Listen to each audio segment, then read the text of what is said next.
நண்பர்களே எல்லோருக்கும் வணக்கம். இது தமிழ் ஸ்டோரி பாக்ஸ். இன்றும் ஒரு சுவாரஸ்யமான கதையுடன் உங்களை சந்திக்க வந்திருக்கிறேன். குழந்தைகளே, பெரியவர்களே, எல்லோரும் தயாரா? சரி, கண்களை மூடிக்கொள்ளுங்கள். என் குரல் வழியாக ஒரு புதிய உலகத்துக்கு உங்களை அழைத்துச் செல்கிறேன். ராஜா விக்ரமாதித்தன் சோர்வடையவில்லை. நான் சொன்ன கடமையை நிறைவேற்றணும் என்ற உறுதியோடு இருண்ட சுடுகாட்டுக்குள் மீண்டும் நடந்தார். அந்த பழைய புளிய மரம், அதே இடம், அதே மாதிரி ஒரு பிணம் காற்றில் தொங்கிக் கொண்டிருந்தது. ஒரு நொடி கூட யோசிக்காமல் ராஜா விக்ரமன் மரத்துக்கு ஏறி அந்த பிணத்தை பிடித்தார். உடனே சலசல சிரிப்பு ஒளி. அந்த பிணம் உயிர் பெற்று வேதாளமாக மாறியது.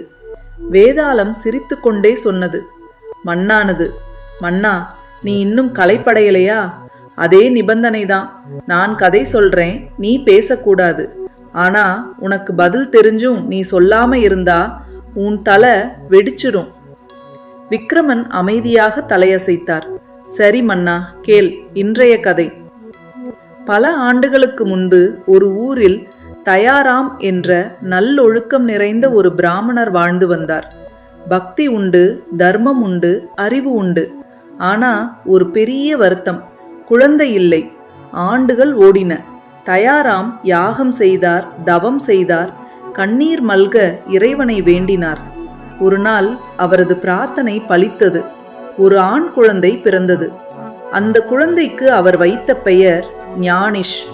மகிழ்ச்சியான நாட்கள். ஞானிஷ் வளர்ந்தான். புத்திசாலி, அன்பானவன், எல்லோருக்கும் பிடித்தவன். தயாராமின் உலகமே அவன்தான். ஆனால் விதி அமைதியாக இருக்காது. ஞானிஷ் நீண்ட நாள் உடல்நலக் குறைவு காரணமாக 17 வயதில் உயிரிழந்தான். தயாராமின் வாழ்க்கையே அந்த நொடியிலே இருண்டு போனது. மகனின் உடலை சுடுகாட்டுக்கு எடுத்துச் சென்றார்கள். தயாராம் அழுதழுது நிற்க முடியாமல் இருந்தார். அந்த இடத்தில் மிகவும் வயதான, மிகவும் பலகீனமான ஒரு முனிவர் அந்த காட்சியை கவனித்தார். அவர் ஞானிஷின் உடலை பார்த்தார். இளம் உடல், உயிர் போனாலும் சக்தி நிறைந்தது. தன் உடலை பார்த்தார். நடக்கக்கூட சிரமம். அந்த நொடியிலே ஒரு வினோத எண்ணம் அவர் மனதில் தோன்றியது. திடீரென்று அந்த முனிவர் குழந்தை போல அழ ஆரம்பித்தார். அடுத்த நொடி ஹஹா என்று சிரித்தார். பின் யாரும் எதிர்பார்க்காதபடி ஆட ஆரம்பித்தார். சுடுகாட்டில் இருந்தவர்கள் அதிர்ந்து பார்த்தார்கள்.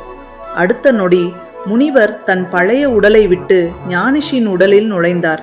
சிதையில் கிடந்த ஞானிஷ் திடீரென்று எழுந்து உட்கார்ந்தான். அப்பா என்று கண்களை துடைத்தான். தயாராம் தெய்வமே என்று கண்ணீர் விட்டார். அனைவரும் அதிர்ச்சியில் உறைந்தனர். ஞானிஷின் உடலில் இருந்த முனிவர் சொன்னார், நான் சொர்க்கத்துக்கு போயிருந்தேன். இறைவன் ஒரு உறுதி வாங்கினார். அதை நிறைவேற்றியதால் என்னை மீண்டும் அனுப்பினார். யாரும் கேள்வி கேட்கவில்லை. அனைவரும் மகிழ்ச்சியோடு வீடு திரும்பினர். அந்த முனிவர் தன் பழைய உடலை மாயமாக அழித்துவிட்டு இளம் வாழ்க்கையை தொடங்கினார். கதை முடிந்ததும் வேதாளம் கேட்டது, மன்னா, அந்த முனிவர் முதலில் ஏன் அழுதார்? பின்னர் ஏன் சந்தோஷமாக ஆடினார்? விக்ரமன் அமைதியாக சொன்னார், முனிவர் தன் பழைய உடலை விட்டு பிரிய வேண்டியதால் அழுதார். ஆனால் இளம் உடலில் புதிய வாழ்க்கை கிடைக்கப் போகிறது என்பதால் மகிழ்ச்சியில் ஆடினார். விக்ரமன் பேசிவிட்டான். உடனே வேதாளம் சிரித்து கொண்டே மீண்டும் மரத்துக்கு பறந்தது. விக்ரமா, மீண்டும் என்னை பிடிக்க வருவாயே என்று சிரித்தது. இந்த கதை உங்களுக்கு பிடித்திருந்தால் லைக் பண்ணுங்கள், ஷேர் பண்ணுங்கள், மறக்காமல் சப்ஸ்கிரைப் பண்ணுங்க. Tamil story box.